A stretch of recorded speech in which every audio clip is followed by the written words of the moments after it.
Welcome to the Billy Wilder Theater. I'm Claudia Bester. I'm the Director of Public Programs and Education here at the Hammer Museum. It's my pleasure to welcome you all to tonight's Hammer Forum. We're going to be talking about the future of the news media with Professor Geneva Overholser, who's the Director of the School of Journalism at USC Annenberg School for Communication, and Jane Hamsher, the founder of FireDogLake.com. And our moderator tonight is Ian Masters. As you probably know, the Hammer Forum is a series of public discussions about current social and political issues, and it's made possible with the very generous support of Andy and Branya Galef. Our moderator tonight is Ian Masters, who's going to introduce the guests. Ian is a BBC-trained broadcast journalist. He's covered national security affairs for over 25 years on public radio. He's the host of Background Briefing and the program Live from the Left Coast on KPFK. They can be heard Sunday mornings from 11 to 1. Ian has been a senior fellow at UCLA's Center for Strategic and International Affairs and the UCLA Center for International Relations, and was a consultant to the Center for National Security Studies at Los Alamos Laboratory in New Mexico. So please join me in welcoming Ian Masters.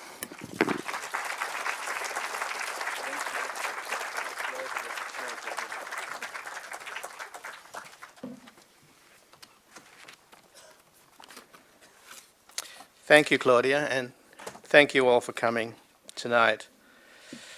With the recent death of Walter Cronkite, we are reminded of the demise of the mainstream media, inasmuch as Cronkite had 22 million faithful Americans huddled by the TV every evening as he delivered the news. Today, Katie Couric is lucky to get 8 million viewers as she, Brian Williams, and Charlie Gibson fight to slice up a pie that is not much more than the one that Uncle Walter had all to himself. And the population has grown and the number of TVs has multiplied since the golden age of television. As far as newspapers go, or the dead tree business as some call it, that incredibly shrinking market is just as bad and the business outlook worse, while Wall Street tries to wring more sap as they beat the dead tree. We hardly need to be reminded of this in Los Angeles, where the newspaper was taken over by a corporate rag and bone man who specialized in buying distressed properties. And in the case of the Los Angeles Times, he bought it with money borrowed from the health and pension plans of the employees, who he then fired to make ends meet. Tonight, we will look not just at newspapers facing declining advertising revenues, but also at the changes brought about by technology that is revolutionizing the public's approach to consuming news and information. Polls indicate a growing number of Americans distrust the mainstream media. But as we navigate on the new information highway, there are pitfalls, detours, roadblocks, and toll booths ahead. And while many see information technology as a panacea, the electronic commons itself is threatened by corporate encroachment against net neutrality. Meanwhile, on the internet, wild assertions proliferate in the blogosphere, where bold headlines often fizzle into lame conspiracy days later.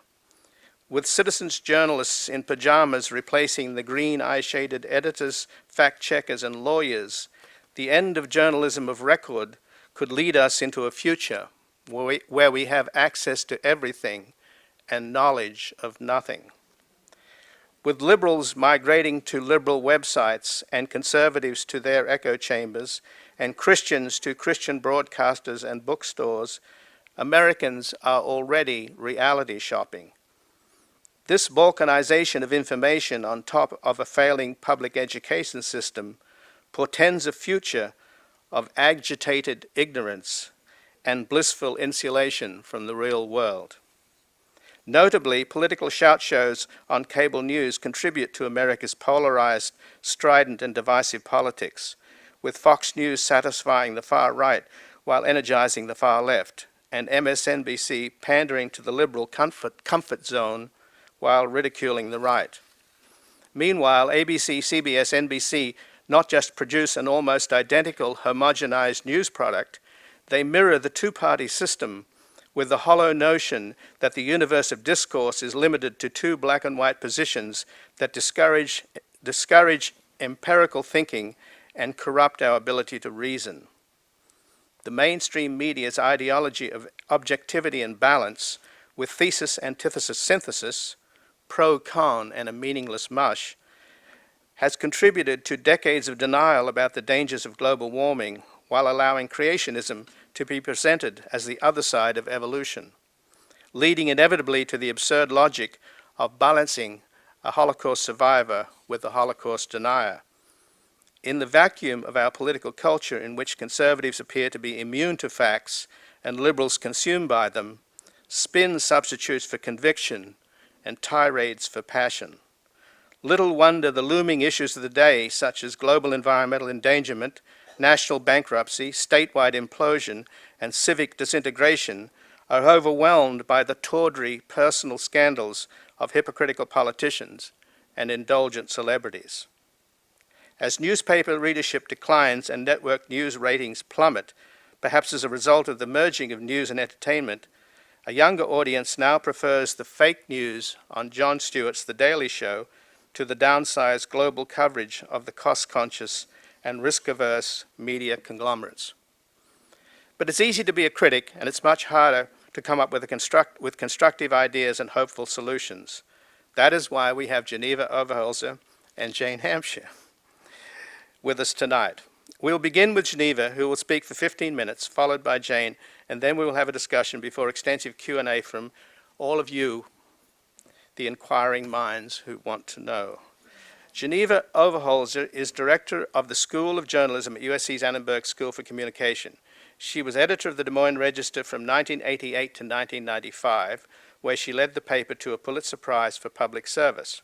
While at the Register, she also earned recognition as Editor of the Year by the National Press Foundation and was named the best in the business by American Journalism Review. She has been ombudsman to the Washington Post, a member of the editorial board of the New York Times, a syndicated columnist for the Washington Post Writers Group, and a reporter for the Colorado Springs Sun. She has been a columnist for the Columbia Journalism Review and spent 5 years overseas working and writing in Paris and Kinshasa. Ladies and gentlemen, Geneva Overholser.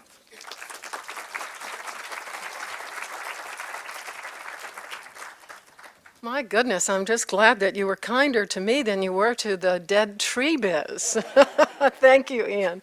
I'm Geneva Overholser, reporting in from the dead tree biz. It's great to be with you here this evening, and I also want to thank the generous sponsors. It's so wonderful to have a free gathering of people on an important topic like this. I would actually suggest that we have before us two important topics.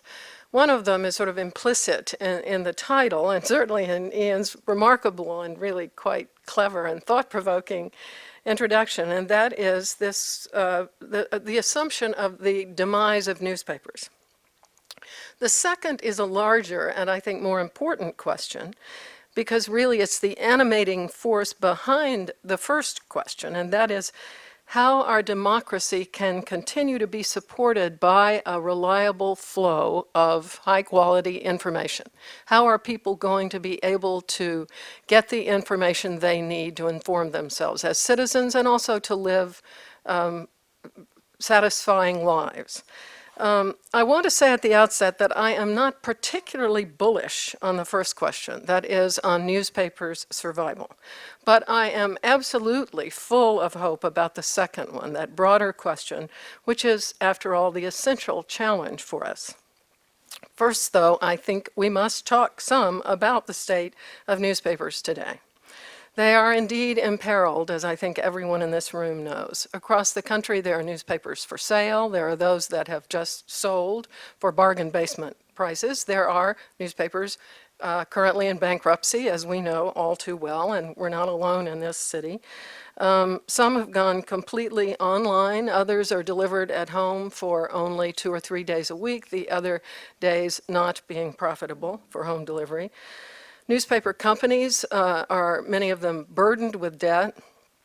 Washington bureaus are closing left and right. And we are going to see, I think it's fair to say, major American cities with no daily newspapers during the coming years. So There's no question that the situation facing newspapers per se is extremely difficult, nor is the peril limited to newspapers. We know that here in Los Angeles, the NPR West experienced a very severe reduction in force, and we lost a couple of important programs. Broadcast news is faring a bit better for now. Some people, including my colleague Jeff Cole at the Center for Digital Media at USC Annenberg, are more optimistic about broadcast, but they are certainly not immune to the difficulties.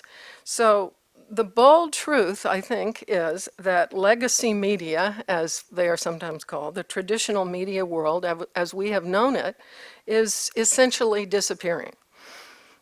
The reason is that the economic model is broken. I'm sure most of you in the room know that what has paid for newspapers overwhelmingly is advertising. 80% typically of a newspaper's revenue has come from advertising. As eyeballs have moved online and advertising moved along with it, that model has really broken. And the advertising online so far is nowhere near providing the revenue that is essential. Plus, the advertising that is working, Jane will certainly be more knowledgeable about this, but we know, for example, that search-connected advertising may be more promising. But think about the problem that presents for a model in which advertisers paid for completely unrelated content. You could be advertising a Honda. You weren't dictating that it could be found only, that the content that was going with it would be connected to it, obviously. So how do you finance what has been this full service organization giving you news about Darfur and news about the California budget when that economic model is broken? It's important to note what this does not mean. It does not mean that people are not interested in substantial information, or that people are not interested in being part of the information production. Even those looking at newspapers per se have increased enormously because, of course, it is important to note that newspapers not only exist in dead ink on trees, ink on dead trees, but also online. Everybody knows this, but somehow I keep hearing people say things like the thing I heard a woman say the other day, which is, I don't care if the newspaper dies, I read it online. The essence of the newspaper is not the paper. The essence of the newspaper is the newsroom. And people who are reading the newspaper online, if they care about that information, need to be concerned, just as concerned, as the people who are reading it in hard copy. But we need to note that it is surely true, at least in my 61 years on the face of the earth, that anyone who wants to be well informed today can be better informed, including relying only on legacy media, if that was his or her choice, than ever before. You can read newspapers in whatever language you want, you can listen to the BBC, you can inform yourself in depth in ways that were clearly not possible. And indeed, even if you stick only with legacy media. So to pronounce about the death of these legacy media now is a little bit Mark Twain exaggeration, I must say. It's also important to remember, I think, that what is happening now as these media are being hollowed out to a certain degree is that what some see as an act of creative destruction is giving rise to new and often more democratic, and we can hope more inclusive and constructive models of presenting information. What we are losing, after all, was not entirely perfect, and I say this as a longtime newspaper woman. We have to acknowledge that much of the news as it has come to us in the past has been terribly top-down. It has been focused on people in power, and wide swaths of communities across the country were essentially left out. So if we keep our eye not on the wonderful mythology and romance of newspapers, on which I could wax forever, the wonderful fedora, and if we keep our eyes not on that or on journalists' 401ks, although those two are important to me, but rather on what is happening to information in the public interest, we see an emerging world of remarkable vibrancy.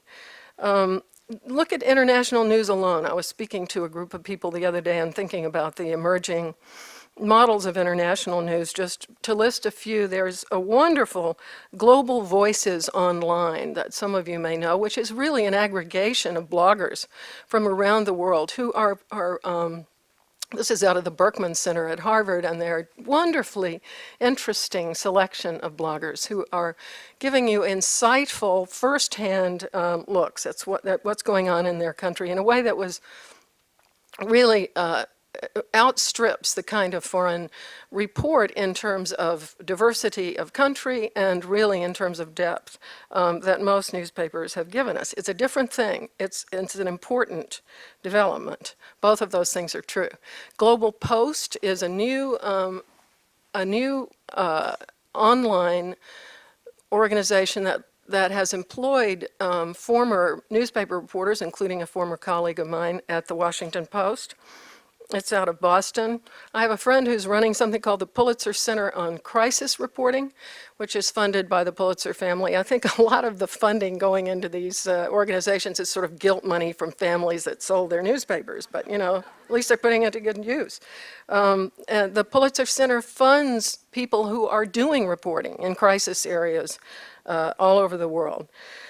These new models exist throughout the media world. We've got, you all are, many of you, I'm sure, aware of the Voice of San Diego, just down the road here. That online news organization is typical of what's happening in cities across the country. We have MinnPost in the Twin Cities and the St. Louis Beacon in St. Louis. Many of these are run by and staffed by former newspaper reporters, some of them, in fact, still working in newsrooms. Too often, I hear a kind of a dismissive, well, I'm not interested in the blogosphere. This reminds me of, I was on a panel a few years ago with Marvin Kalb, many of you will know, and he was saying, but do you believe what you read on the web? And somebody, I think it was Jeff Jarvis, a new media aficionado, some of you may read, said, Marvin, that's like saying, but do you believe what you hear on the phone? It's a medium. It's not the quality of the information that we're describing. Many blogs are making important contributions, talking points, memo, you all know about, I'm sure most of you. LA Observed, obviously, and on and on. So in addition to what we might describe as online newspapers or aggregation, or blogs, we have this interesting concept of aggregation. I think many of you may know about something called everyblock.com. It started in Chicago. It exists now in LA. You feed in your zip code. Adrian Holovati, the very interesting young guy who put this together, is essentially collecting streams of information from all kinds of sources, police, blotters, and new business openings, and so you can get a great deal of information about your own neighborhood.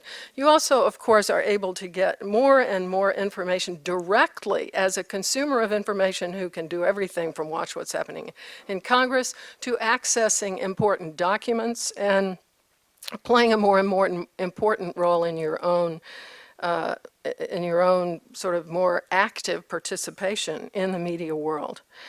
It's important to note, too, that in addition to what we traditionally see as news media, a lot of other organizations are taking on some of these public information roles. NGOs like Human Rights Watch, which has 80 people gathering information across the world. If we keep our eye on the public interest instead of the way we have always gotten information, we begin to see that there are all kinds of new and emerging possibilities for making sure this information reaches people. There are other factors that are going to be important. Joseph Pulitzer, a long, long time ago when he founded the Columbia Graduate School of Journalism, spoke of his assumption that the quality of the media in this country would be only as strong as, well, he said the quality of the journalism would be only as strong as the quality of the demand for it. And while I don't think most people are just drowning in an overdose of Michael Jackson, I think we can be a little bit too easy in dismissing of people's habits, I do think that it would be important to know that our media really will be only as good as what we demand of them.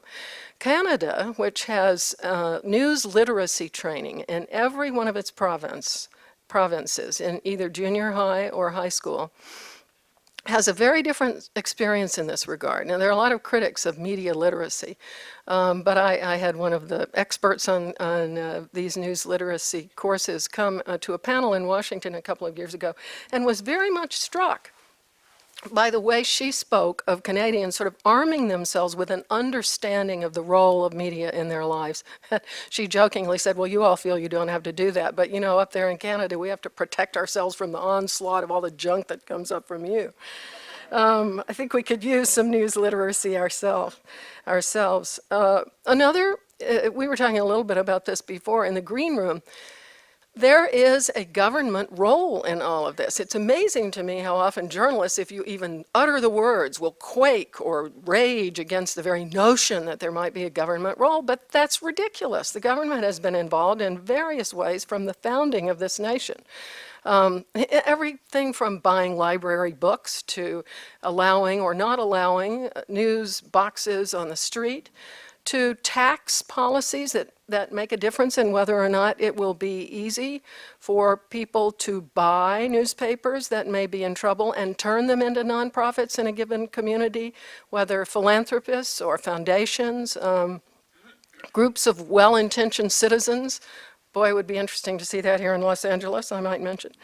The government does have a role, and of course, the government in the UK has a terribly important role in the BBC, which really does kind of lift all boats, I think. I mean, there's a kind of a grounding of excellence in journalism there that is presented by this. We're a long way from that politically here, but it's high time we talked about this with intelligence and a thoughtful understanding of the truth, which is that the government does play a role, and sometimes for the ill. So it's funny. I think that, I suppose the final closing question for me would be, can newspapers play an important role in this new developing environment of more sources of information, more important roles for citizens in the production of information, more collaborative efforts to produce information? And there are those who say, the hell no, they can't do it. This creative destruction is important. Usually those institutions which have been around forever are unable to adapt, and some people, especially in online discussions of this, sometime I noticed some of the tweets on these topics tend practically to be just thirsty for the imminent demise of newspapers. The sooner it comes, the better, because then the sooner these new things can grow up without having the shadow of these, ghastly old creatures who are just not evolving adequately. The truth is, newspapers have been so tradition-bound, and I know whereof I speak on this. I've grown up in the biz, and I edited a newspaper as Ian notes, and I've critiqued one as an ombudsman at the Washington Post. They were victims, in a sense, of their own success during the many days when newspapers were monopolies and were producing profits that were unimaginable to most retailers, and they grew sleepy. And at this juncture where they really need to change, it is essential that newspapers try to distinguish between the rules they've always observed and the traditions, the traditions, that they've always observed, and the real principles that do matter, that do distinguish a newspaper as a source of credible, reliable, proportional, contextual, fair, comprehensive information. But too often we're stuck in, no, we've always done it this other way, so we can't possibly think of that. I think of the debate now that has arisen about front page ads, and I have to tell you, I was a stalwart against front page ads. Never would they besmirch the front page of the Des Moines Register while I was editor. But my view now is bring them on, if we can pay for the newspaper, bring them on, but not if they are deceitful. Presenting an ad that looks like news is not a version of being credible and straightforward with your readers. I think transparency is going to be one of the most important ethical touch points of the future, and I do not see newspapers willing to kind of think about what are their most basic principles as opposed to what they've always done. They have trouble collaborating. They have been very slow to let readers in so that the readers become sources of information. They have been slow to understand the importance of working with other news organizations, with other sources of information. They're stuck on the whole getting it first instead of being where people are in social networks. And so, I think there's a lot of reason for the people who feel that newspapers will not be able to thrive. But many are adapting in very important ways, and they are not only trying on important new ways of doing the journalism, but they are trying on important new ways of bringing in money. I was struck, my husband and I were talking about the fact that the New York Times recently, Craig Whitney of the New York Times acknowledged that they'd be happy to have foundation support. They'd be happy to accept donations, such as the NPR model. We've seen that this can create problems. The Washington Post was all too ready, it seemed, to sort of use its journalists as bait to, sell them access to lobbyists, which is obviously not a principle to be overturned. But I do believe that newspapers will continue to be part of this new public information world. There will no doubt be fewer of them, but the remaining ones will play, as they have for so long, a key role in the provision of information to citizens, but they will be part of a much richer and more interesting environment. And on that topic, I know that Jane has a lot to say. Thank you.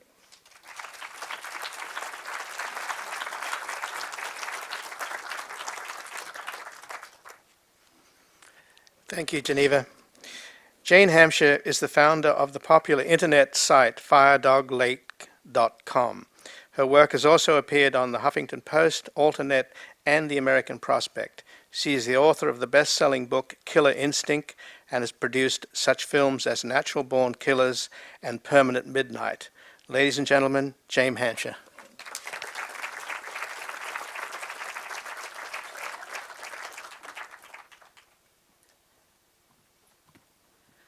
Well, first I want to say thank you so much, Ian, for inviting me here and especially allowing me to talk with Geneva, who, if I hope everybody knows, what a legend she is in sort of the newspaper world and the ethics of journalism, which I think is one of the things that we're trying to come to terms with most profoundly as we move online. That isn't so much due to the limitation, any kind of moral limitation of the online space, as much as it is the sort of crisis, I think, that we found ourselves in at the time that communication moved online. I started my blog in 2004, and I would say that that was about halfway through the transition that the public is making online to get its news. I think the Pew Internet Study said that in 2000, about 5% of the people in the country were going online on a daily basis to get their news.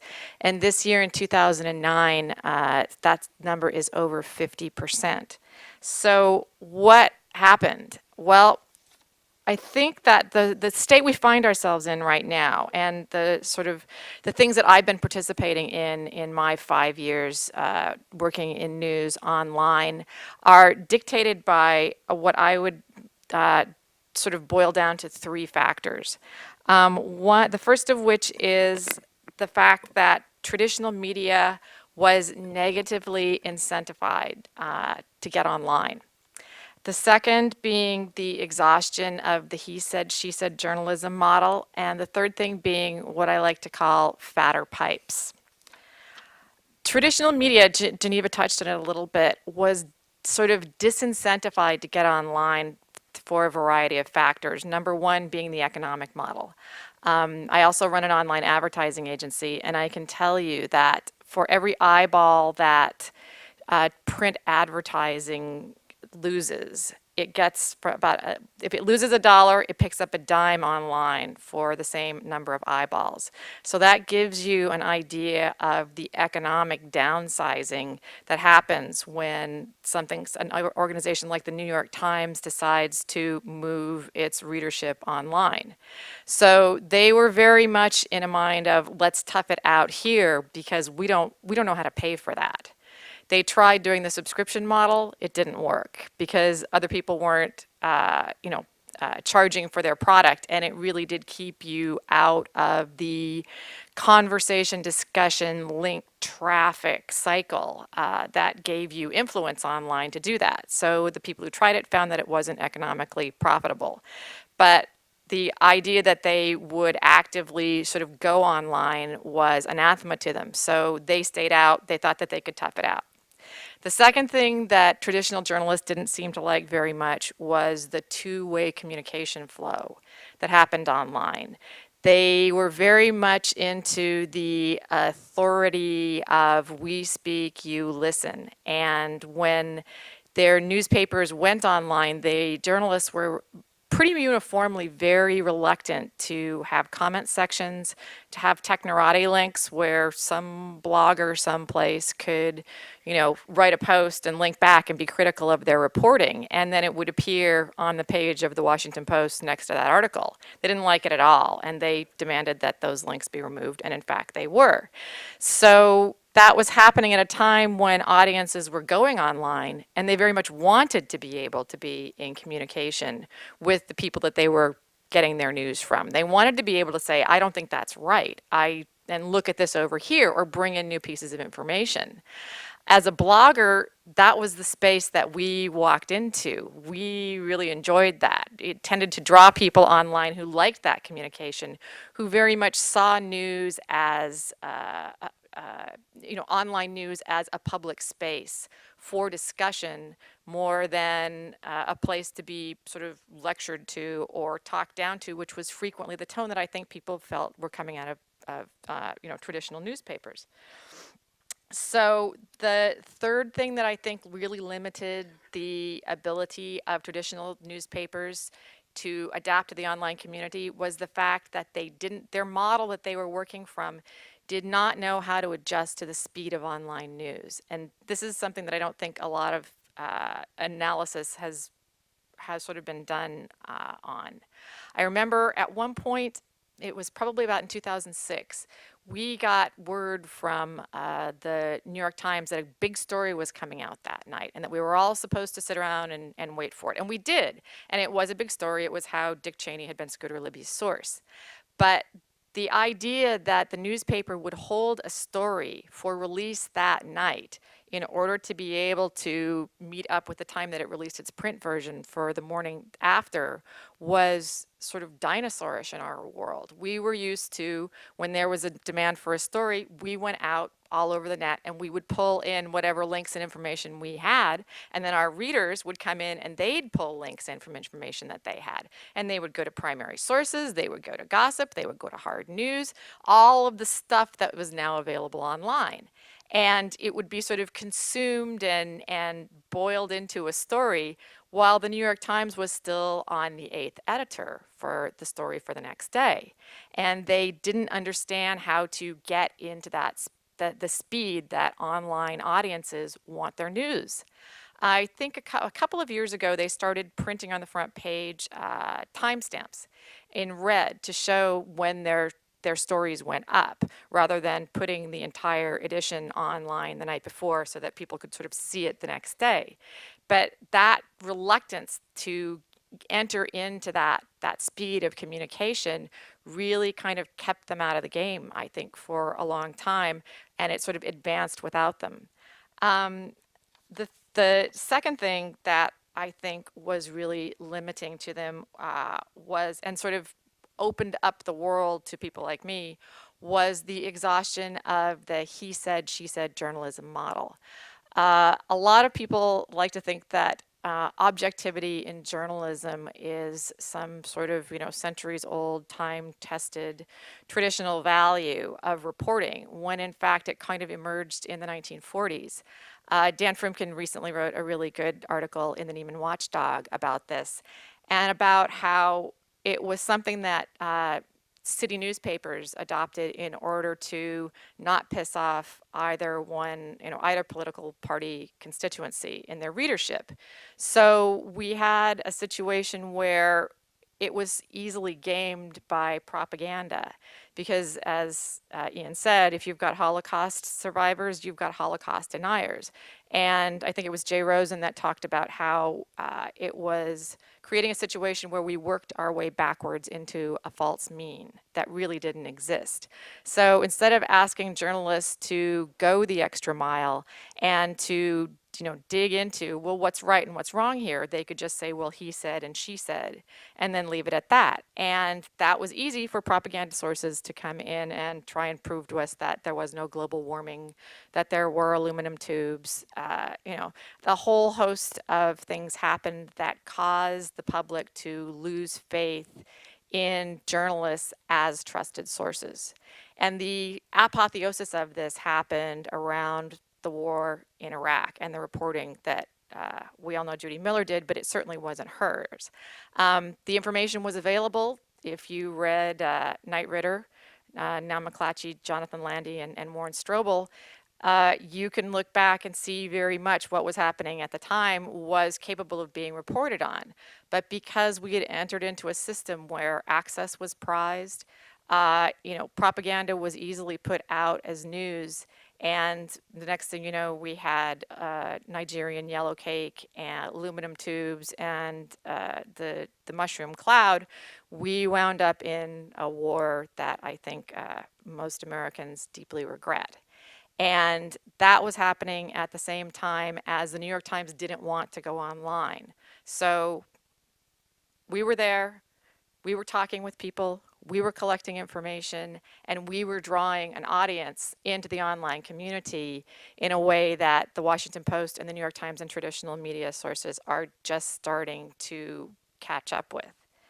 And the third thing that, and this is where people usually start throwing tomatoes, but I'm going to say it anyway. The idea, when one of the things that Geneva said was, she mentioned a quote, I'm just not that interested in the blogs. When I hear journalists say that, what I hear them say is, I'm just not that interested in my readers. Because there are millions of blogs, and they are written by the people who are the diehard readers of these newspapers. They are the consumers of news, but they are also the generators of news. When Gaza was closed off to journalists, we were actively covering it because we could talk with other bloggers there who could go out into their backyards with a flip camera and take videos of cluster bombs and put them online.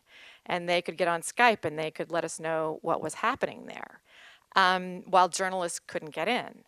At the same time, people who followed Nico Pitney's coverage of what was going on in Iran at the Huffington Post, he was covering it based on what he was seeing happening on Twitter. Well, that was also one of the criticisms that traditional media had of online news, was that, we sort of traded in gossip and hearsay. But that contempt for people generating their own primary source information, which does become fodder for news generation, is dismissing something that it will, I believe, in the future, provide more and more of the meat that news is synthesized and generated from. The old model of journalism was a guy in New York from the New York Times flies over to Baghdad and gives us his impression of what's going on in Baghdad, and then sends his story back, and that takes a month. The economic model, the dollar to a dime, doesn't allow for that. What it will pay for, whether we like it or not, is one guy sitting behind his computer generating 3 stories a day. Now, how does that guy get his information to generate his 3 stories a day? Well, number one, if he has access to information that used to take a journalist months to put together simply by having a click of his mouse, that facilitates the in-depth reporting in many cases that used to take a person a very long time to do. Marcy Wheeler is a woman who writes for my blog under the name of Empty Wheel. And recently she read the Senate Intelligence Committee report and found in a footnote this bit where Khalid Sheikh Mohammed had been waterboarded 128 times in 1 month, and it wound up on the front page of the New York Times. There just is more information online today, and people can go and they can read primary sources themselves and be able to ferret out that information, much in the way I.F. Stone covered the Vietnam War. It doesn't mean it's a substitute for a guy going over to Iraq and actually talking with people and seeing himself what's going on there. But if you're dealing with a different economic model that nobody's quite figured out yet, and you're dealing with the realities of more online information and somebody having to generate more news given the same amount of time and less resources, then what we need to be asking is, what can that person do with the resources that are available to them now? And then what can't it do that needs to be replicated from the old model? Because I think this conversation gets dominated a lot of times by a desire to completely replicate the old model online, as if everything that it did right and was some sort of pillar of democracy. I think Geneva is absolutely right when she's talking about the values of journalism that we all sort of grew up respecting and believing in are the things that we really need to look at and say, this is what we need to preserve, and find a way to do it in a new medium that isn't about blogs or blog culture or gossip or any of the other sort of, pajama clad stereotypes that have grown up around online news. We've got a new set of tools. We've got a new world of information. There's the ability to be able to have a camera on the water department deliberating what they're going to do about a rate increase so that anybody sitting in their home can watch that. But that doesn't have someone down there talking to people behind closed doors and finding out what's really going on. So the question we need to be asking ourselves is not how do we take what used to be done and do it in the same way online, but what can be done online, accepting sort of the parameters of how news gathering can be done in this new technological age, and then what do we need to do in order to fill that vacuum of things that we find valuable. One of the I think the myths of online coverage is that we don't do things in depth. I think that that's actually not true. I think that what online news coverage does is it has the ability to cover things very much in depth. In fact, I think the ability of online news sources to be institutional memory and to fact check and to keep that depth of knowledge in as a repository is very, very strong. But I think that the real danger is that we become traffic driven. In the old model of a newspaper, you would have somebody saying, well, I think we need to cover this and this and this. And then you package it together and you call it a newspaper and you sell it, and people either buy it or they don't. But you never really know what story hits, what story, sort of strikes the nerve of the public. Well, now you do. Now, if you put a story up, you can see who links to it. How many hits does it get? And because hits mean money, and because advertising is generated by how many people come to your website every day, you automatically, instinctively, intuitively start to keep repeating things that caused you to have successes before. And that may mean sometimes that things that need to be covered but won't generate that interest don't get covered. And I think that that's one of the things that we need to figure out how to address in whatever model we develop to sort of carry news generation into the future. I think that a lot of organizations are finding their ability to get their message into the news actually greater these days because news is not being dictated by a few people. When you know there are more paths to get your story into the news, and many people sitting behind a computer having to come up with 3 stories a day, if an organization or an individual is willing to do the research to package, statistics, polling, background information in a way that becomes capable of being used in a story that is topical and of interest, that person or organization very much has the ability to drive the story, especially when something comes into the news cycle. I can't make anybody interested in Indonesia tomorrow. But if suddenly Indonesian currency starts being raided or there's a tsunami in Indonesia and somebody's sitting there with all of this information ready to go, they become a very, very valuable thing to me as I'm trying to fill my news and my page. And so I think that there are going to be a variety of organizations that find their role in this new world order, sort of being able to fulfill that sort of research function. I would say that the for me going forward, I think that the traditional media newspapers are going to have to fundamentally address some of the limitations that brought them into this place before they can go forward and have the influence and strength that they once have, which I very much want them to do. I'm not of a mind that they need to be burned to the ground because I think that the people who have gone through the wars, who have had the experience in the traditional journalism world, have tremendous insight to bring to what happens online. I think that we can't expect to reinvent the wheel or sort of look to the ashes of the New York Times for something amazing to rise. And what I always like to tell journalists is that it's actually really exciting and challenging to accept the challenge of going into the online world and communicating with people who are your readers and listening to what they have to say about what it is that you're writing.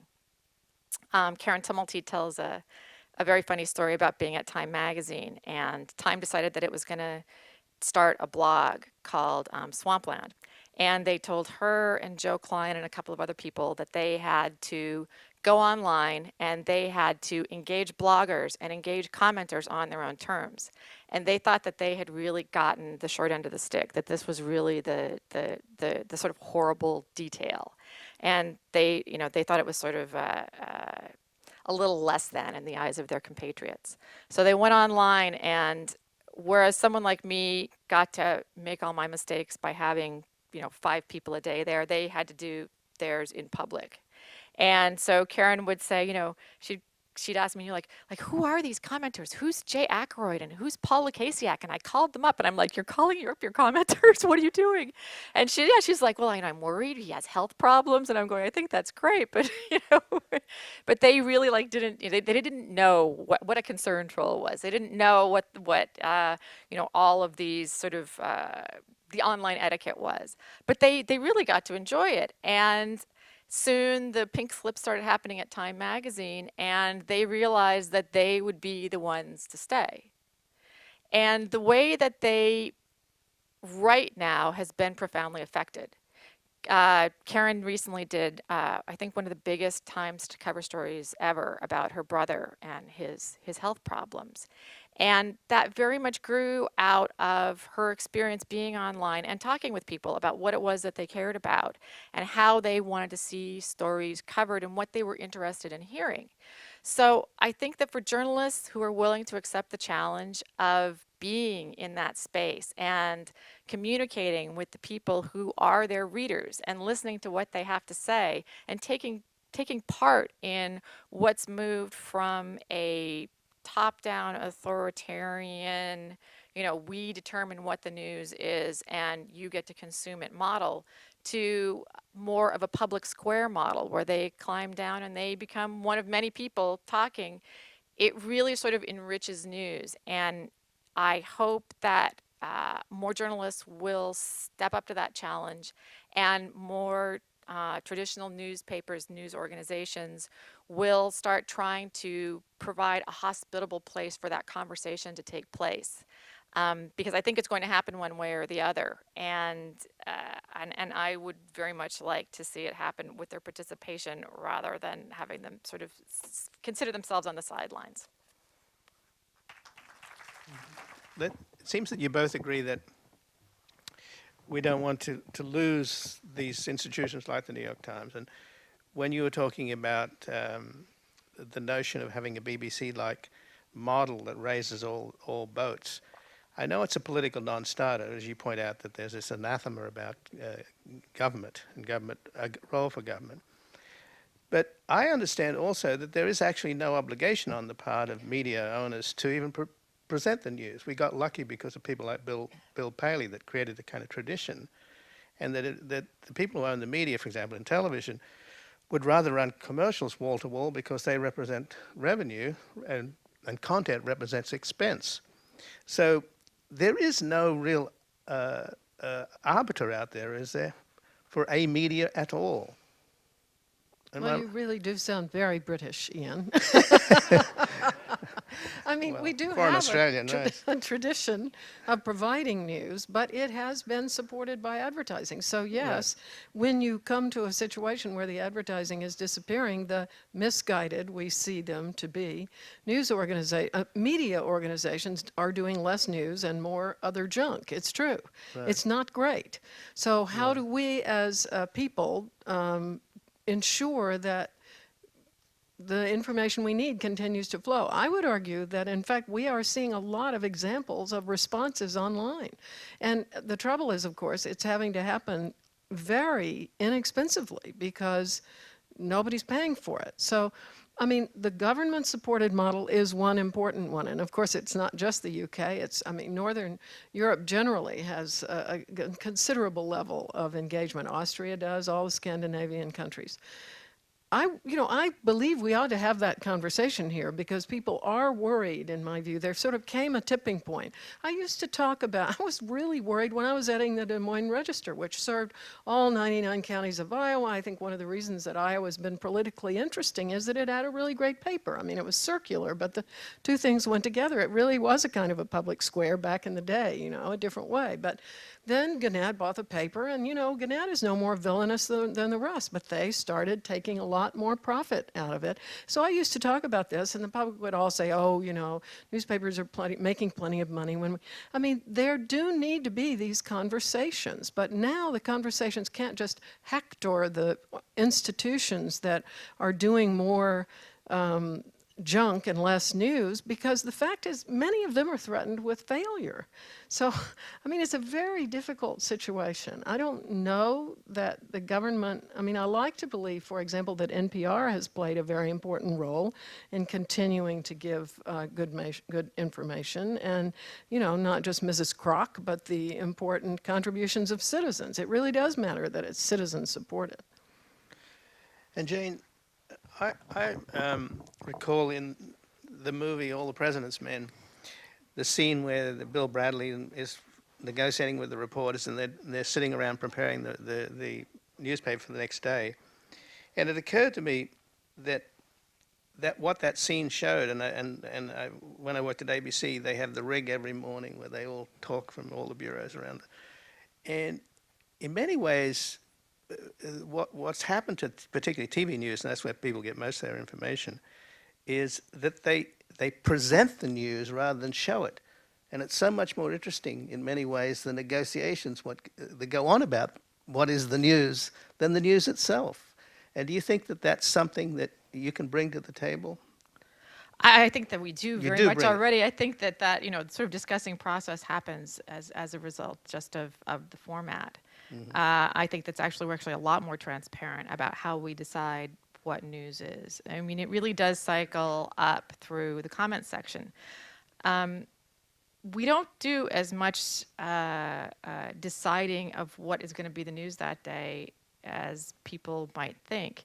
It very much is dictated by what people are interested in. Now, nobody on my blog is interested in Michael Jackson, like not even a little bit. Like Aren't you lucky?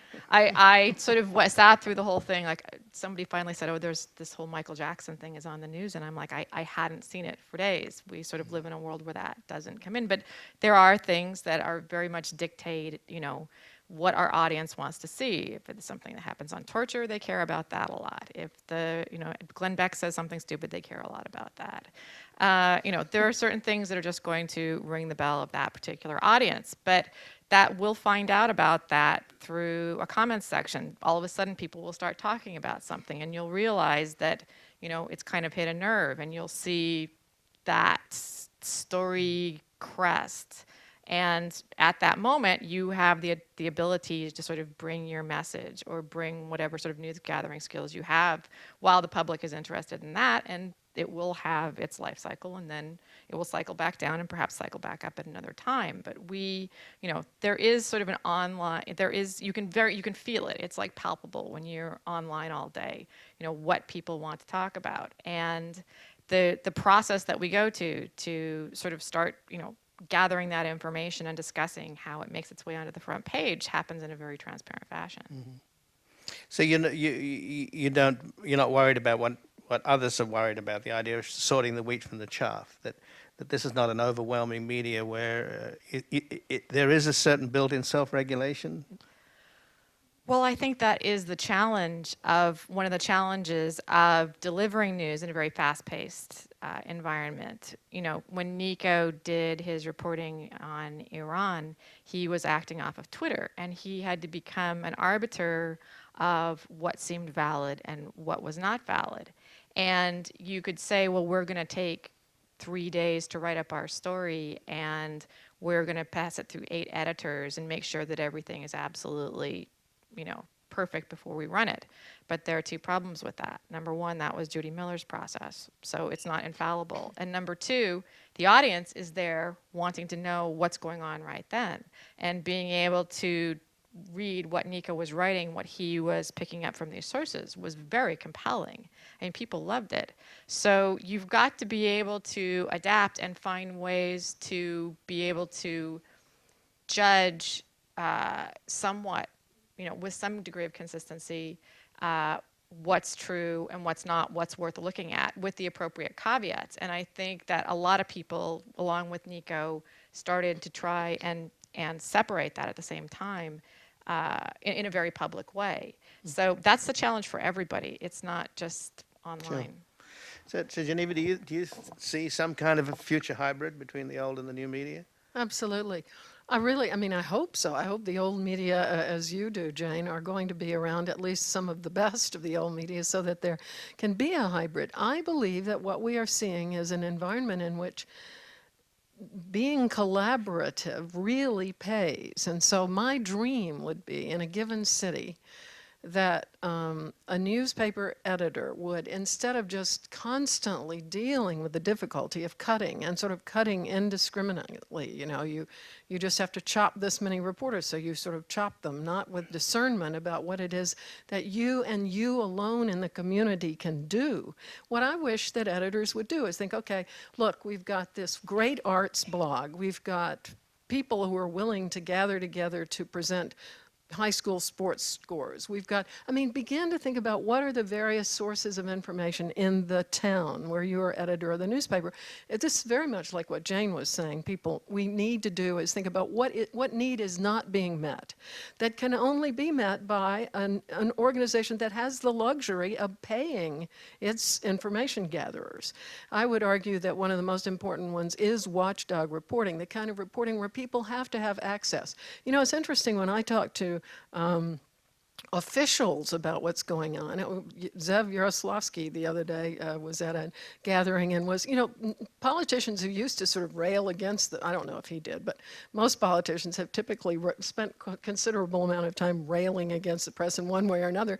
They're among the most worried now because they do get that we need to have people who have access to politicians. I'm worried about Washington reporting because we need people who can gain access to people in power, and it's harder. A blogger or anyone sitting gathering information can gather very important information available online, but this access to sort of people in power and asking them questions about information they're not trying to release is a key part of watchdog reporting. I wish news editors would think about that kind of thing, what they can do, and then be collaborative with others and present. Really, it amounts to the same thing. You present a sort of whole package to your reader if you link but we're not seeing a lot of that, and I fear that it'll be too late for many newsrooms to survive because they will follow their traditions right down the drain. Well, Jane, what about something that is happening, which is foundations and philanthropists, ProPublica, Spot.us? Is that something? Because I think in essence, what Geneva is saying is that you need the resources, you need the money, and I'm sure you live with that every day, right? We do live with that, and finding a way to finance this is a big challenge that nobody has figured out yet. Foundation financing has the same limitations that it does in the political space, in that they are not very risk tolerant. They tend to shy away from controversy, and the best political reporting challenges the power structure in a way that foundations don't always find comfortable. And so I think it's not the answer to everything. The nice thing is that the public tends to like that a lot. So the public is, for what we do, tends to be very interested in coming in response to fundraisers and contributes to the reporting that Marcy and others do. But it's not something that can fund long-term investigative research frequently. It tends to, again, be very much based on enthusiasm for a particular story in a moment. It tends to be driven by sort of the passion of the moment, rather than paying somebody for 2 years to do in-depth investigation into, arms dealers and wherever. Well, because that's the reason why we talk about the idea of some kind of BBC-type model, or something. Somebody can afford to have all those bureaus and send a reporter down to the zoning committee meeting. Right. I don't know. Are you concerned that we are really heading in the wrong direction? Infotainment. I mean, you can't help but notice it, surely. I guess my problem with that way of thinking, we can sit around and deplore what seems to be happening, or we can think about what is happening and try to figure out how we can help bring high quality information into wherever people are, social networks. And I was at a lunch today that was talking about arts reporting, which is very much disappearing in legacy media. It's definitely one of the arenas that's being hollowed out in traditional media. And a wonderful fellow who many of you may know, Kenneth Brecher, is it, or Brecher? He was at the Sundance Institute, just a charming and bright guy. And he said he's been reading the biography of Alexander Graham Bell.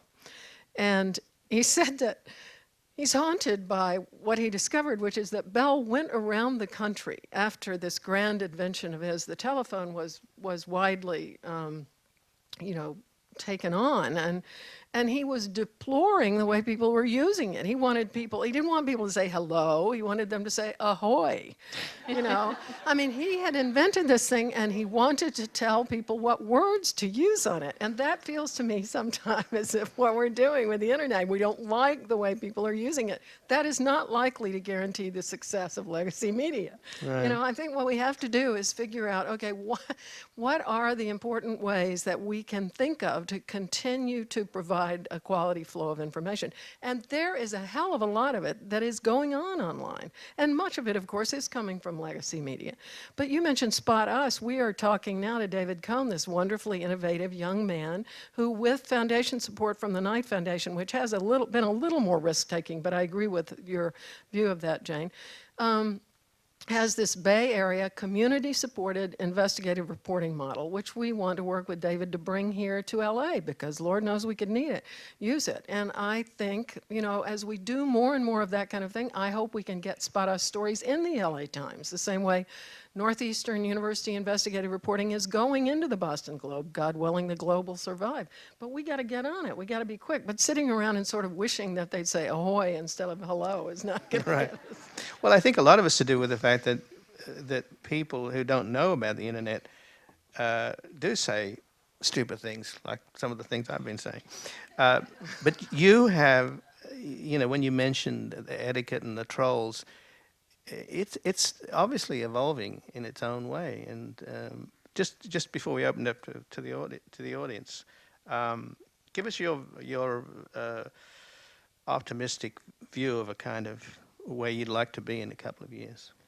Well, I actually will offer a little bit more of an optimistic view than perhaps some others might about what's already happened. One of the reasons that I got into this whole thing was as a veteran of Whitewater, and having watched the media be so easily gamed and corrupted by Arkansas political operatives, just making a story up and giving it straight to reporters and having it wind up on the front page of the New York Times and the Washington Post. And the LA Times. And the LA Times. And it wasn't until Fool for Scandals came out, Gene Lyons, his story in Harper's, that people sort of connected the dots and realized what had happened. But by then, the story had taken on a life of its own, and the next thing you know, we were impeaching a president.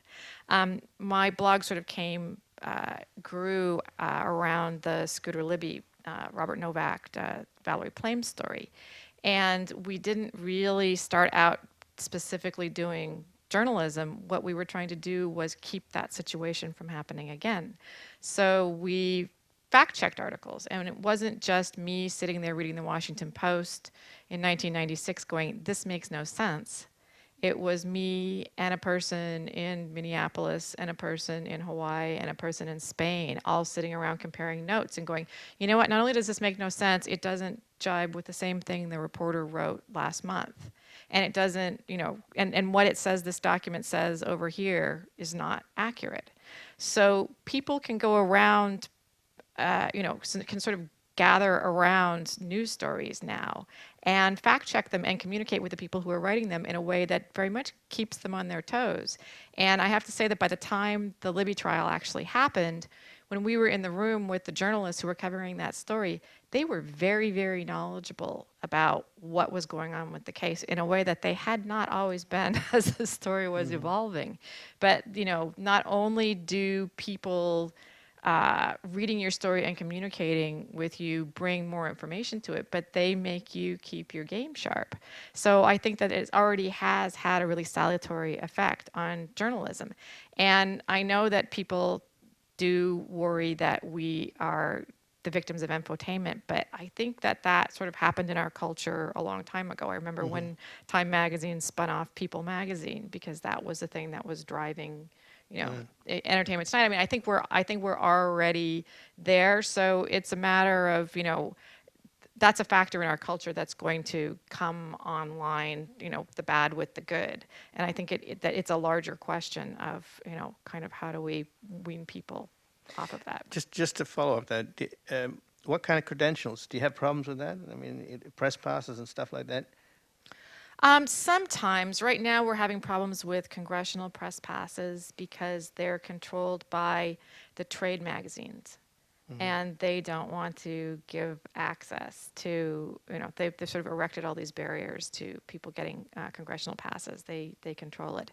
But I couldn't be on it because I was on a plane yesterday, but the president invited us to, on a conference call yesterday. I mean, it's not like we don't have access or that we don't talk to people. The ability to just email anybody and get an answer for them really just opens up the world of people that you can talk to and get information from. Yeah. This So- is the age of the BlackBerry, right? Yep. Thanks to Obama. Let's open up for questions here. There, the gentleman there, he looks Please like wait he's for the fast out of the microphone. gate. Wait for the microphone. Wait for the We have microphones if you could wait for them, I'd like please. to come back to the notion of business model and Jane's trading dollars for dimes.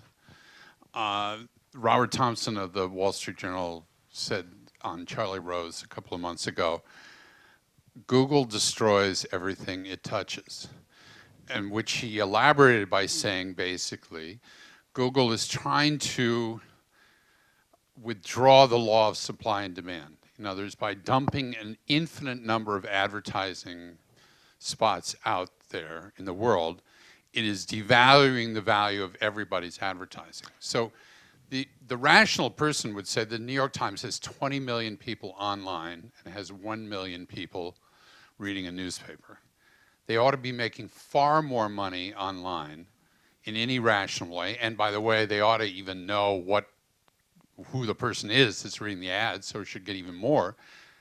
If it wasn't for Google, wouldn't the business model be making more sense now? Yes.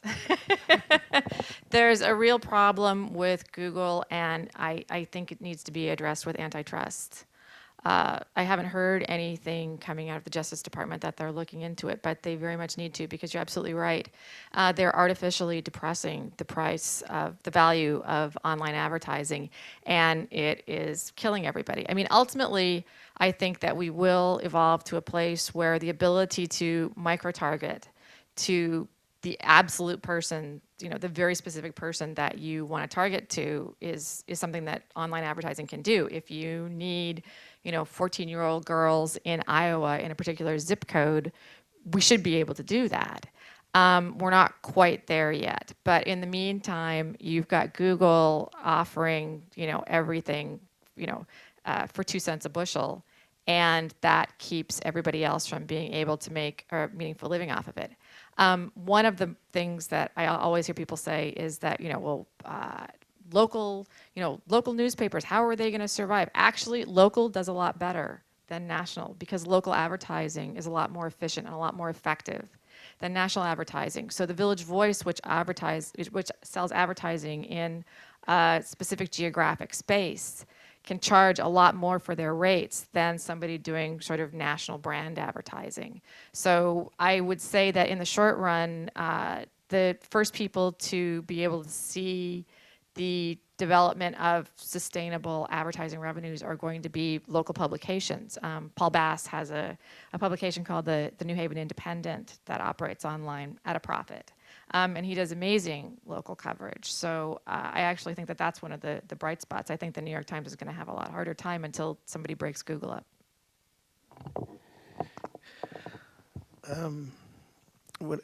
Hi. I have a question. Yeah, Google, there are other downsides to Google. Let me get it this way. I saw a piece of news a couple of weeks ago, maybe a month ago, and then it disappeared, about the Pentagon establishing a cyber command, because that's the next theater for war. And just imagine that. Google itself has access to every interest that's being manifested around the world on the internet. They know these things, and they can report to China who's been naughty and nice. Nokia can do that in Iran, and Google can sell this to the CIA, and I bet they do, actually. So what do you see as the potential for the flooding of cyberspace with manufactured news in this new theater of war by the Pentagon, which has huge resources? They've got a lot of power. Well, seem to get up to enough all mischief yours. without the internet, but anyway. That's above my pay grade. What do you say? I would say that the CIA probably isn't selling them. They aren't selling the CIA anything because the CIA already has it. They've been doing data mining, NSA wiretaps. I mean, they've already got it. So I don't think that is so much of a risk. Yeah, they're preparing for cyber war, but people have been putting out propaganda for a long time. We recently had the the Pentagon General's scandal, where we found out that they were, accepting money to go out and say these things on television. So it's always going to be a challenge, trying to decipher what's real, what's not. And I won't say it's completely infallible, but you can kind of smell it. Questions here? I'm looking for a non-male, but there, the lady there. Before I ask my question, I wanted to maybe correct something that Jane said. I disagree that newspapers were reluctant to get into the web. Some of the earliest websites out there outside of the academic community were newspapers. You could look at the Irish Times online before there were even browsers. And I was in on some of the decision making at a paper when that was going on, and the thought was we should get out there, or we're going to, just to give the internet a chance to catch on. The newspapers, if they had a strong presence, would, not kill this new baby. So it's really not true that newspapers were dragging their feet when bloggers were getting going, because they had already been around for 10 years. But anyway, my question's about blogs. The New York Times about 2 weeks ago said that there were millions of blogs that have been abandoned because their writers are tired of doing it for free, tired of not getting any response, tired of, maybe a few weeks of notice and then it disappears, and they're just kind of going away and doing other things. And I, just wonder if blogs are starting to be, so last decade. And if that's the case, will Twitter follow that model also? Again, I think that's kind of like saying, people aren't using their telephones. A blog is just something that, especially on Blogger, you can set up for free. You can post your vacation pictures on it. You can post, your videos of your kids on it, and that's what most blogs actually are. Political blogs are something else, but you can, people decide that they're going to do it one day. They set it up and they only make one blog post. That's been true since the dawn of time. When you're talking about newspapers, not being, or, Twitter, yes, people are, a lot of communication is going onto Twitter, and I think what we're finding particularly is that people are not commenting as heavily on our blogs as they used to be, because that conversation is moving on to Twitter, and so it becomes less sort of balkanized, it becomes less echo chambery, it becomes more engaging people on the other side. I mean, I enjoy it myself, but it's its own sort of weird thing. Yeah, I mean, just 2 quick points. Some people are beginning to say, well, blogs are kind of the the new old media, and they're more sort of, some of them, the ones that have been more top down, feel more like old newspapers, whereas, you get tweets and everybody's in there and everybody's influencing one another and it's quick and it's sharp. I mean, the only other thing that we can be sure of is there'll be something else, soon, and we don't know what the model will be. But it is very interesting to watch Twitter.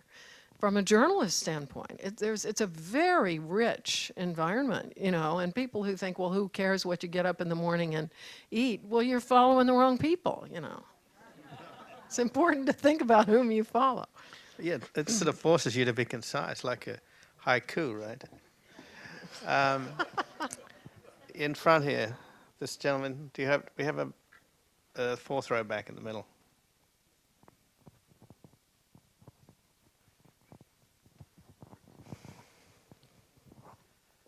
Thank you. Geneva, I agree with you that there is certainly a future for the hybrid, and I like what I'm seeing with regards to the LA Times and KTLA. I think they're actually doing some interesting stuff there. Jane, I'm Todd in HB. Oh, Todd, nice to meet you. I was looking out for you tonight. This is the conversation we're having online. Exactly. I'm a big fan of the site, and I like the fact that you are pushing very hard on healthcare reform. But what do you see as the pitfalls for being a online journalist, but also being an advocate and a proponent of a particular side of that debate? Again, I think that gets back to the Frumkin point. Up until, if you look back through history, 99% of all the journalism that was done by advocates of something particular. And the public came to mistrust the false equivalencies of quote unquote objective journalism. So they find something they find it somehow comforting to know where someone is coming from. I I think that we're seeing a lot of those boundaries break down between audience and generators of news. Also between, journalists and activists. I think that sort of the online ability to communicate with groups of people and take action together, which is something that people very much like to do, makes, creates an environment where, the strict boundaries of the offline world, are different. They just, they're sort of challenged. So, I am probably not the person who's going to be invited to the Republican, the back smoke-filled room at the Republican National Convention. Although, weirdly, I'm like friends with Richard Land, who's the head of the Southern Baptist Convention. It creates this sort of interesting network of relationships that, Eric Erickson of Red State, friend of mine. You wouldn't think so, but he is. It puts you into connection with connectivity with people from, different sides of the debate. So everything's sort of breaking down and it's kind of shaking out, and we're finding out where the old boundaries apply and where they don't. And there are a lot of people sort of looking on, trying to apply the old rules to what it is we do, and we just kind of like march on and do our thing and wait for the rest of the world to catch up.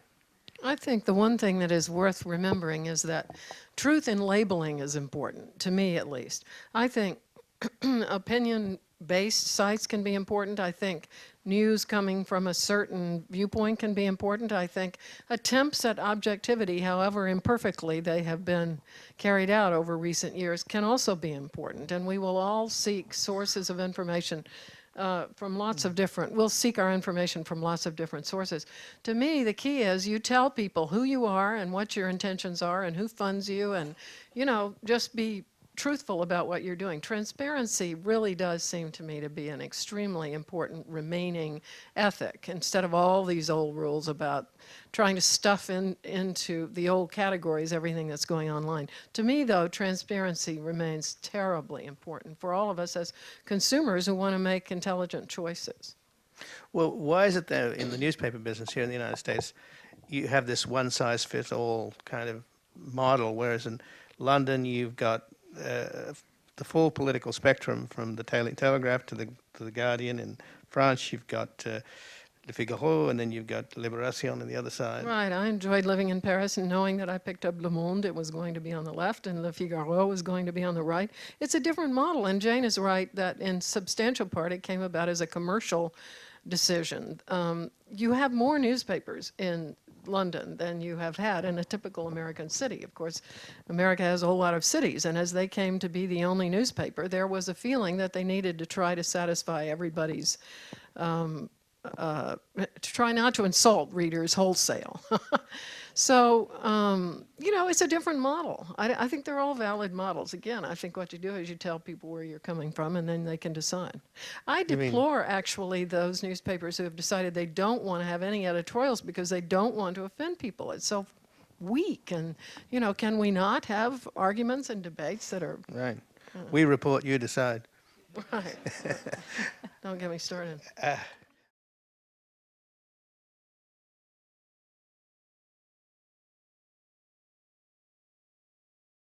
The guy at the computer who's able to get at all the information, I agree that does make investigations go faster and makes data gathering go faster, but people are always expecting the next update, and I think that was a real problem. For example, when Blagojevich was arrested, I remember LA Times, it was like every 5 minutes you'd have another update on what happened, and sometimes it's like, I want to wait and hear the full concocted story, and as a journalist, that's now what I kind of That's so want yesterday. to do. And just yesterday I found the Slow Bloggers Manifesto, so I wonder if any of you think there's a reason to slow down and say, we don't need to be informed all the time about every subject.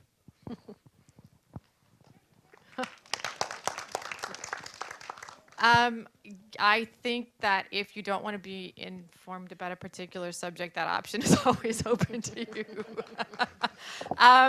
We sort of exist and provide a space for people to talk about what they want to talk about. So it isn't so much, that we're insisting on this happening. It just sort of naturally, organically happens. And if we're not doing it, people who have an interest on a particular story will come on and do it themselves in the comment section in Twitter. They'll start a blog themselves. I mean, that's just sort of the natural, organic nature of people coming together to communicate electronically or otherwise.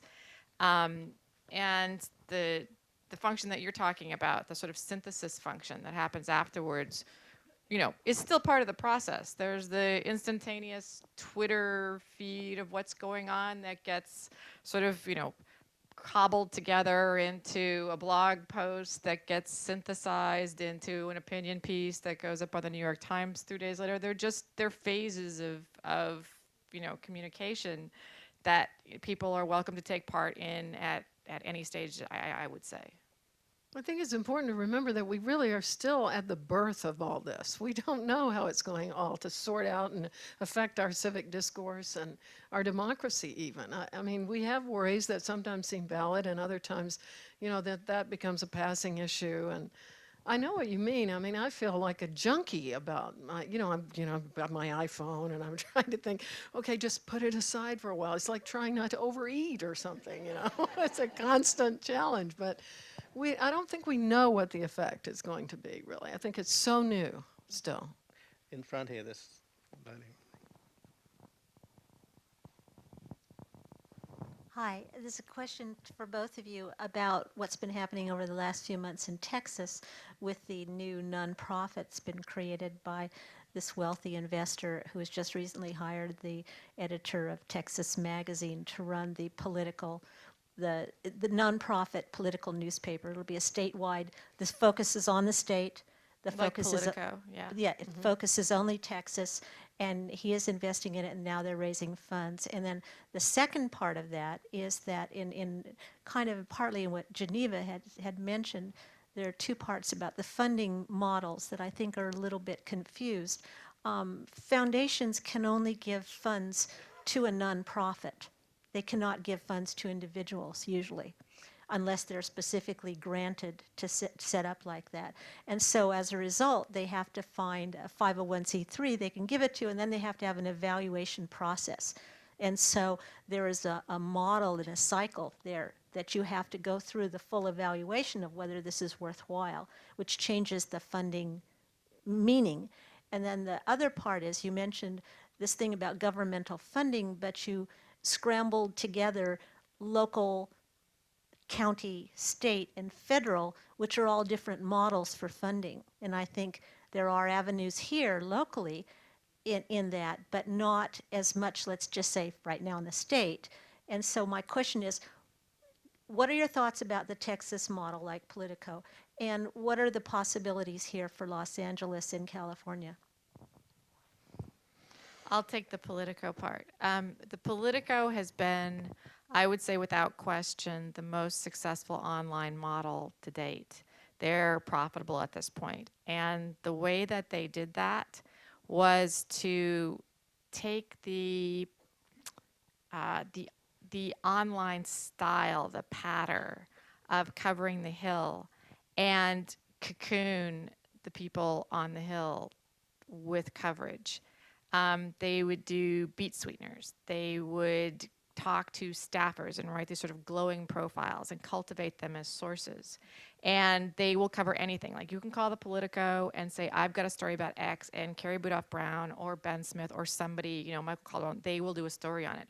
So if you go up to the Hill, and this is the sort of scary thing, is that if you go up to the Hill, and I was on a panel recently talking to press secretaries, the Politico, which is a very conservatively sort of run publication, determines what their worldview is and how they think of themselves. And it's a little frightening, to tell you the truth, but it is so successful and so complete because the Hill and Roll Call cover that same stuff, but they didn't do it in the same way. And they didn't have that sort of comfortable online style that made it very inviting and very seductive for people to participate in at the same time as they served as sources for. It really became the sort of the paper of record in record time. And if I was I was over in Sweden recently, and some guy was saying, I was thinking of starting an online, publication. And I'm like, well, good luck. But I said, if you're going to do anything, do what the Politico does. And so it's not surprising at all that somebody would pick that model and do it on a state level, because aside from anything else, the ability to control how a governing body thinks of itself down to the level of staffers is a very, very, very powerful thing to be able to do. And it makes me not a little bit nervous, but I'd be doing the same thing if I had money in Texas. Every model I know has at least some problems. We've mentioned ProPublica a couple of times. Of course, that was overwhelmingly funded by the Sanders, and there was some feeling of, always Paul Steiger, the former, very distinguished and a good friend. I believe him entirely when he says, they're not going to control anything about what we do. But it's the same model we always worry about. Who's paying for it? If it's a foundation, or are they too squeamish about taking risks? There's always something. Who knows what will happen in LA? I'm deeply interested in that myself. I hope that in the meantime, the LA Times can continue to be a vigorous enough institution that whatever happens, whether we're blessed with, I do understand, you're correct, of course, about the complexities of the foundation support and individual ownership. I keep hearing rumors. I'm sure there are people in this room who know a lot more than I do, and you may be among them, about people who really are interested in the Times, or they're not interested in the Times. And, I have no idea, but I surely hope we end up with an important, vigorous local newspaper. I think it makes a real difference. Let's make this the last question here in front, because we need to wrap up. Yeah. So far, there's been what I would call, tangential mention of political scandals. Ian mentioned it with the all the president's men. I'm wondering what would happen in a blogosphere if a Daniel Ellsberg comes in with the Pentagon Papers. How would you present that? What would you do with that? How would you authenticate that? Or, for that matter, if Deep Throat comes along and talks about wiring, recorders in the White House and that sort of thing, so that you can make sure that, one, it's not abused, or that you're not just agreeing with the crackpot on the one hand. Or and being then, of course, used, you also yeah. mentioned the thing about the Blackwater abuses. Now, there, of course, we had some Whitewater. Oh, Whitewater, okay, yeah. I'm sorry, Right. Whitewater abuses. Different scandal, yeah. It's a different kind of abuse you're talking about. I made a misassociation in my head. I probably had them Same associated crowd, one I'm way, sure. but not the right way. In any event, you just got did guns, mention right? the Whitewater business and the Valerie Prane business, which was clearly an abuse. Right. So I'm just wondering how you would deal with that. The newspapers, the New York Times and the Washington Post, of course, did that. And then you have the other thing. For example, Ted Kaczynski trying to get himself publicized. What would you do about something like that if some mass murderer comes along and says, I'll stop doing it if you'll publicize me? All right. That's not really my stock and trade. There nobody. So I don't really think that I'm more likely to be the recipient of leaked documents, and I have been. You put them up, you find out real fast if they're real or not. That's sort of one of the beauties of online, is that you can have them up. You can have hundreds of pages of documents up instantaneously for people to start going through, and being able to fact check, identify, figure out where this name has been blacked out, what it could have possibly been, and kind of sifting through it. I mean, that happens a lot, and you don't always know 100%, but then I don't know that the New York Times definitely does either. One of the things I will say is that I heard Eric Lichtblau of the New York Times speak recently, and he, as you know, was with James Risen, the reporters who uncovered the NSA wiretap scandal. And they held that story for a year until after the election. And I heard Eric speak, and and somebody asked him, why did the paper decide to do that? And he said, well, the New York Times considers itself the paper of record. And they felt that the country wasn't there yet, and that the New York Times will never be out that far ahead of where the country is. And I don't think he thought that was weird, but I listened to it, and I'm like, that's just nuts.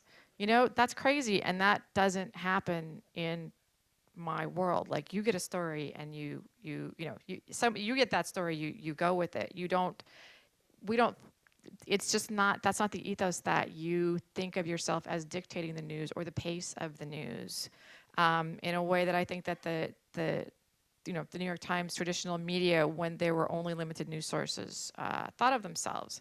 So, if I got documents like that and I could verify them or I couldn't verify them, I'd throw them up online and say, hey, I got these. I don't know if they're real or not. Have at them. And again, it's the transparency. It's the saying where you're coming from. That happens. And you know what? You throw those documents up online, the people who know about them will come out and they will contact you. Yeah, people who have information that they want to push out there will find you and push it out there. It's, information is a lot more fluid. That has limitations, but I think that on balance, it's a good thing. I just would mention that Lichtblau's justification seems very strange to me, and I have read other versions from others at the times I would have thought would be more substantial. But I agree, we're going to get more of everything. We're going to get more inaccurate documents, but that will emerge quickly, but I assume we'll also get more accurate documents. We are seeing that, and Right. I think that's on the whole Had we got good the development. Niger forgeries before, we would have been able to find them forgeries much quicker. So I thank Jane Hamsher and Geneva Overholser, and I'm sure you all do, for joining us here tonight.